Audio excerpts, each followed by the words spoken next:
Ladies and gentlemen, welcome to my channel. So kuna very sad news. A talented girl, as these videos portray, allegedly met her death at the hands of someone she trusted the most, her uncle.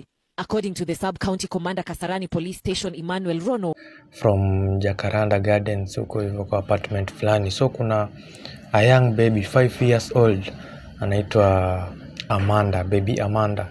So huyu baby Amanda amekuwa killed by the uncle.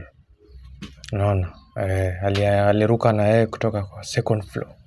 So inasemekana huyu uncle yake alirudi home, akapata baby Amanda akona nani wake hapo hivyo nini, but mzae alikuwa amelewa deadly. Unaona? So hiyo hali yake ya kulewa, kivurugu kikaanza nini, ndo nani akabeba baby Amanda akitaka kutoroka na yeye. Unaona? So huyu uncle akamfuata na akaoverpower the nani, akachukua huyo baby Amanda na akaruka na yeye second floor.